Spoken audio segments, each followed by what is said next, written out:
Bienvenidos a un episodio de Inquieta Podcast. Yo soy Andrea y el día de hoy vamos a hablar sobre los límites en familia.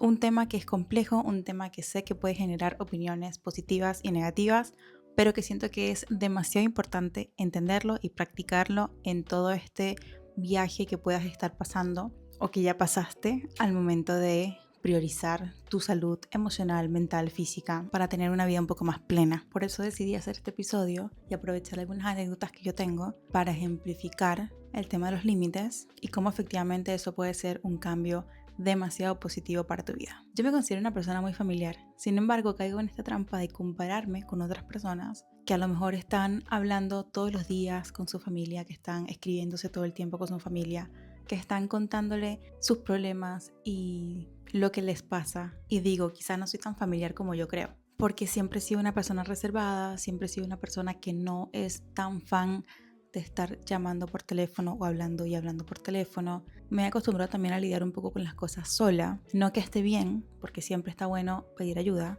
pero digamos que soy una persona bastante independiente. Y eso hace que a veces como que me cuestione si efectivamente soy tan familiar como yo creo. Cuando yo digo que yo soy una persona muy familiar es porque yo siempre voy a estar ahí para mi familia cuando me necesiten, pero no voy a estar ahí todos los días para hablar de quizás trivialidades. A mí como el small talk me fastidia un poco y es algo que quiero mejorar, sobre todo porque estoy muy lejos de la mayoría de mi familia, pero bueno, estamos en ese proceso. Yo tengo desde muy pequeña una poca tolerancia a ciertas cosas y creo que se me hace muy sencillo como cortar vínculos. No sé si esto sea una buena habilidad o una mala habilidad, pero es sin duda una habilidad que tengo, que es que cuando una persona, sea o no familiar, sea o no amigo, sea o no pareja, se comporta de una manera que ya no se alinea con mis valores, con mi manera de pensar que es el bien moralmente, que también es un concepto en sí mismo demasiado complejo, porque ¿quiénes somos nosotros para decir lo que es el bien o no? Pero bueno, cuando yo estoy con ese tipo de personas que ya no se alinean conmigo, yo me alejo. Y no es que me aleje necesariamente con un resentimiento, en algunas oportunidades ha sido con resentimiento, pero me alejo porque entiendo que para mí esa persona ya no está sumando a mi vida. Y a medida que ha pasado el tiempo he entendido que las personas son transitorias y que a lo mejor cumplen su propósito en nuestras vidas en una temporada o en 2 temporadas o en 3 temporadas, pero que efectivamente son transitorias y que está bueno que nosotros aprendamos a dejar ir aquello que no nos sirve para darle paso a cosas que sí nos pueden servir. Pero eso no necesariamente habla de poner límites. Cuando yo digo poner límites familiares, son cosas como vocalizar cuando algo que un familiar está haciendo, está diciendo o te está diciendo no está bien, te genera alguna sensación incómoda, en lugar de dejarlo pasar y meterlo debajo de la alfombrita, ¿no? Creo que si me pongo a pensar cuáles son los principales temas con los que las familias suelen como chocar, ¿no? En opiniones o en valores, tiene que ver con religión, tiene que ver con política y tiene que ver con comportamientos, digamos, como cosas que tú puedas hacer que al otro le incomodan moralmente y que eso pueda generar una discusión. Dejando de lado el tema de religión y dejando de lado el tema político, sobre todo en Venezuela que tenemos tanta polarización, yo me quiero centrar en el comportamiento, porque es donde yo suelo poner más límites o intento poner más límites. Nosotros crecimos, y creo que lo hablé en un episodio, una cultura en Venezuela que se destaca demasiado la belleza y se destaca demasiado el valor estético de la mujer en particular. Entonces uno crece y en reuniones familiares te dicen: estás más gordita, o subiste de peso, o no comas tanto, o no sé qué. Son comentarios alusivos a tu peso que uno normaliza demasiado porque no solamente lo ves en tu entorno familiar, sino en otros entornos familiares, y eso hace que tú creas que está bien y que es algo completamente normal. En muchas culturas, no solamente en la venezolana, siempre está ese tema de, en las reuniones familiares, alguien que te pregunta: ¿y ya tienes novio? ¿Y qué pasó con el novio? ¿Y cuándo los nietos? Y no sé qué, a las mujeres y a los hombres. Que también puede ser súper incómodo, porque si tienes novio y aún no tienes hijos y te preguntan constantemente por los nietos, tú no sabes si esas personas están pasando por un momento de dificultad al momento de concebir. Y esos comentarios lo único que hacen es generar más incertidumbre o generar más estrés o ansiedad acerca del tema. Yo caí en esa muchas veces de pedir sobrinos o lo que sea, en parte en broma y en otras partes quizás no tan en broma, y he dejado de hacerlo porque entiendo que en verdad uno sabe esto de las personas. Esto chiquitito es lo que tú sabes de la vida de las personas.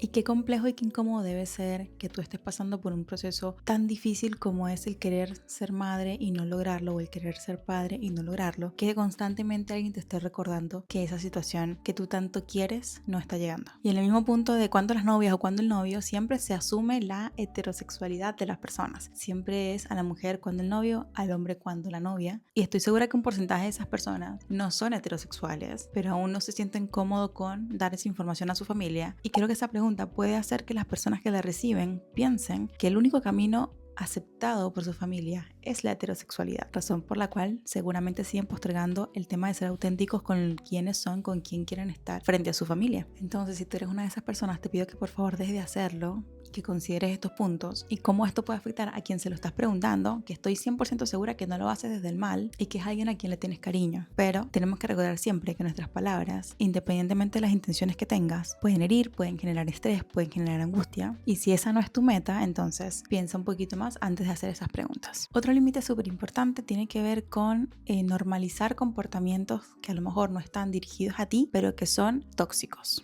Como por ejemplo, familiares que tienen comportamientos cuestionables como el alcoholismo, como el machismo, la homofobia, el sexismo. Siento que hay demasiada permisología al hombre con respecto a comportamientos que son en el mejor de los casos cuestionables y que uno tolera porque, bueno, dice, no, es que tu tío es así, no, es que tu primo es tal cosa, no, es que tal vaina.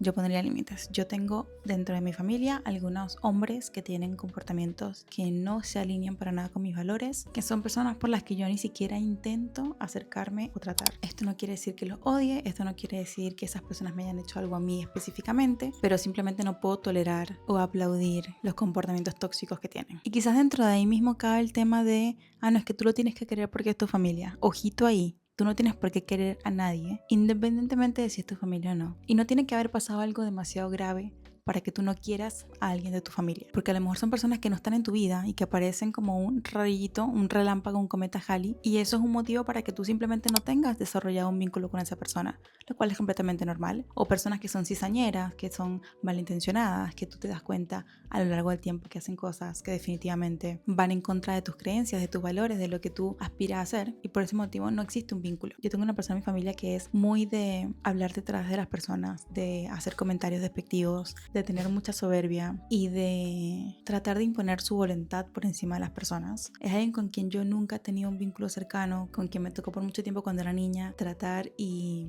compartir situaciones familiares, pero que apenas yo me hice adulta, simplemente yo dije, ¿sabes qué? No suscribo nada de tu personalidad y no le aportas nada a mi vida, no quiero ser parte de este circo de comportamiento que tú exhibes. Para los que no saben, yo soy de Venezuela, nací en Caracas, que es la capital, y estuve viviendo en la capital hasta los 12 años. Después de los 12 años nos mudamos a una ciudad chiquitita que está al oriente del país, que se llama El Tigre, en Anzoátegui, donde cursé todo lo que sería la secundaria o el bachillerato, y posterior a eso regresé a Caracas para estudiar la universidad. Y hay un caso particular que es cuando yo regreso del Tigre a Caracas para estudiar en la universidad. Mi mamá estaba todavía en el Tigre, nosotros no teníamos una casa en Caracas. Yo me quedé con una tía que tiene sus hijos y que compartía habitación con una de sus hijas por un tiempo, hasta que luego tuve como mi propia habitación en su casa. Y aunque al principio todo iba súper bien, yo siento que yo daba mi 100% para aportar en la casa, en el sentido de apoyar a mi primita con sus tareas, de hacerle la cena a mis primos, de lavar los platos cuando nos sentábamos a comer, de levantarme mucho más temprano para usar el baño antes de que las personas necesitaran usarlo, porque igual éramos bastantes, de un domingo por medio limpiar la casa, de mantener mi espacio ordenado. Tenía como que todas estas cosas que yo hacía para mantener una buena convivencia. Yo sentía que estaba siendo una ciudadana de segunda clase en esa casa. Y yo sé que no soy su hija y yo sé que no me va a poner a mí por delante de sus hijos, pero era una incomodidad que sin duda era muy latente. Cosas como el aseo de la casa. En teoría, una prima y yo nos teníamos que turnar un domingo cada una para limpiar la casa. Y yo sin falta limpiaba la casa mis domingos. Sin falta, pero mi prima no. De hecho, yo cuando lavaba mi ropa, a veces lavaba la ropa de otras personas para aprovechar, porque quizás tenía poca ropa o porque simplemente dije, sabes que estoy acá, ¿qué otra ropa hay que lavar? Y lavaba la ropa de otras personas. Y cuando había ropa tendida, la destendía, la doblaba y las ponía como ordenada para que cada quien la pudiera guardar, pero eran cosas que nadie hacía conmigo. Nadie me preguntaba, Andrea, ¿tenés un pantalón que quieras meter a lavar para aprovechar? O Andrea, la ropa que tenías tendida que se secó, te la doblé y te la dejé en la cama. Mi ropa la recogían y la amontonaban así, sin doblar, encima de una mesita. Habían como cosas en la nevera que no podía comer, o que si yo agarraba comida que estaba preparada, me ponían mala cara. Hubo una temporada que yo de plano dejé de comer en la casa del almuerzo y compraba la comida, o sea, compraba comida en la calle siempre, pero era muy insostenible porque yo estaba estudiando todavía y estaba trabajando, pero el dinero que me pagaban era poco, entonces no podía estar comiendo siempre en la calle. Eran cosas como que hacían gestos si yo agarraba queso, si yo agarraba jamón, y fue tanta la incomodidad que yo empecé a comprar en Macro cajas de leche líquida y cajas de cereal, y eso era mi desayuno y mi cena. Yo guardaba eso en mi cuarto y tenía como mi cuchara y mi bowl en el cuarto para comer, solamente bajaba a fregar. Yo no sé si eso fue la mejor decisión que pude haber hecho porque generó más fricción, pero en ese minuto era como mi manera de evitar las caras de incomodidad cuando yo agarraba comida del refrigerador, a pesar de que yo daba una porción de mi sueldo para comprar comida. Incluso me acuerdo que un día me levanté y me serví una vianda de almuerzo porque ya no tenía dinero para pagar almuerzo por fuera, y habían como arroz y lentejas. Me serví una viandita de arroz y lentejas, y la cara que puso este familiar, o sea, la persona de la casa donde yo estaba, cuando yo lo hice, el gesto que hizo, los sonidos, agarró la olla y la tiró. Para mí fue como que yo no puedo seguir viviendo acá. Pero lamentablemente no tenía para arrendar, y me acuerdo que es como para tratar de que las cosas se calmaran un poco, me fui un fin de semana a casa de mis abuelos a visitarlos. Me quedé un fin de semana en casa de mis abuelos, y fue cuando esta persona decide pedirme las llaves de la casa como para que no volviera. Cabe destacar que yo trabajaba en la misma empresa donde este familiar trabajaba. Trabajábamos juntas, yo estaba trabajando bajo su supervisión, y una de las cosas que a ella le molestó demasiado fue que nos pidieron hacer como unas horas extras, creo que los viernes o algo así, porque los viernes salíamos temprano, era como quedarnos 2 horas más los viernes, y yo le dije, no tengo problemas en hacer horas extras, pero esta semana no puedo, porque yo iba a ir al cine y ya tenía los tickets comprados. Para ella eso fue como si yo le hubiese escupido a la cara. La forma en la que esa persona cambió conmigo después de que yo hice eso fue gravísimo, entendiendo que yo solamente le dije que ese viernes no podía, un viernes, porque me lo estaba diciendo el mismo viernes, es decir, hoy no puedo quedarme porque ya tengo un plan, ya tengo algo, todos los demás viernes lo que tú quieras. El que yo no aceptara eso fue gravísimo. La empresa era un parasistema, un colegio para adultos. Yo estaba transcribiendo las notas certificadas de los estudiantes y revisando expedientes para el tema de graduaciones, entonces mucho de mi trabajo era, ella hacía algo, me lo pasaba, yo transcribía, y teníamos un sistema ordenado de esta pila de expedientes es la que está lista, esta pila de expedientes es la que está por hacer, y esta pila de expedientes es la que tiene errores, por ejemplo. Y ella me iba poniendo los expedientes de acuerdo al estatus en el que estaba. Bueno, ella empezó a simplemente tirar los expedientes en cualquier pila, o sea, no siguió el orden que ya teníamos, y yo le pedí que por favor lo mantuviera ordenado para que no se nos fuera a pasar o traspapelar algún expediente que estuviera por hacer como ya hecho. Y me dijo que ya no tenía tiempo para ver cuál era la pila de los que estaban listos, entonces yo les puse un post-it con hecho por hacer, pendiente o algo así, y ella dijo, no me importa que le pongas papelitos, yo lo voy a poner donde a mí me dé la gana. Y yo ahí entendí efectivamente que es una persona muy madura, muy malcriada, y que yo necesitaba salir de ahí, porque ya me había pedido las llaves de la casa, sin saber si yo tenía dónde irme, si yo efectivamente tenía dinero para mudar mis cosas o no. Recuerdo que ese día que me pidió las llaves, yo lo que me había llevado para casa de mi abuelo fue un bolso para el fin de semana, y estando ahí con uno de mis primos le comento, y él obviamente se molestó y consiguió quien me pudiera ayudar a ir a sacar mis cosas. Ella no estaba en la casa, así que dejé las llaves con otra persona. Yo igual a esa persona le agradecí por haberme recibido, porque siento que no está de más agradecer el gesto, y me fui.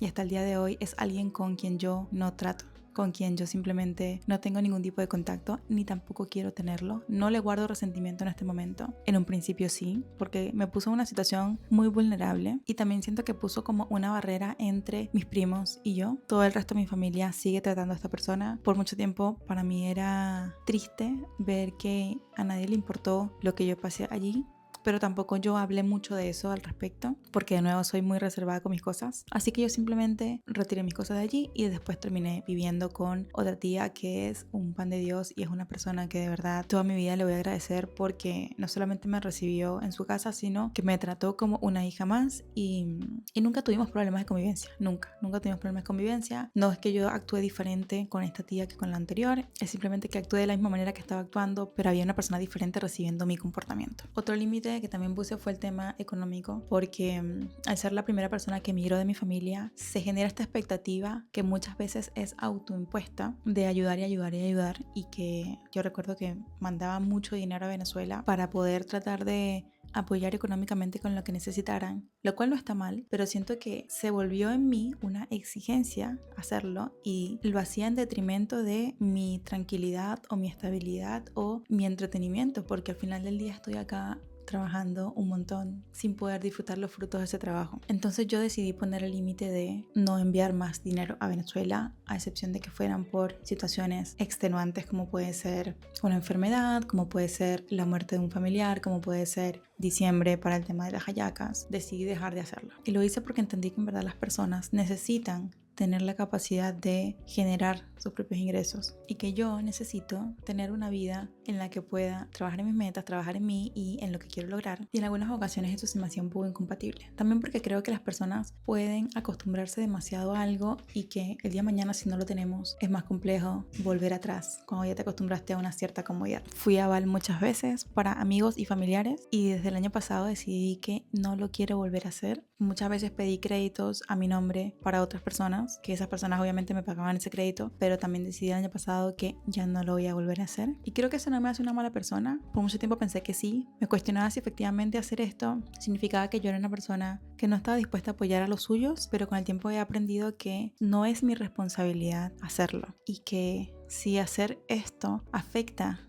mi estabilidad emocional, mi estabilidad económica, mi estabilidad mental, es mejor no hacerlo. Y eso era lo que estaba pasando. Yo estaba teniendo que monitorear tantas cosas que me abrumaba, me daba ansiedad y estrés, y que en una oportunidad eso significó que mi perfil de riesgo en los bancos no esté tan bueno.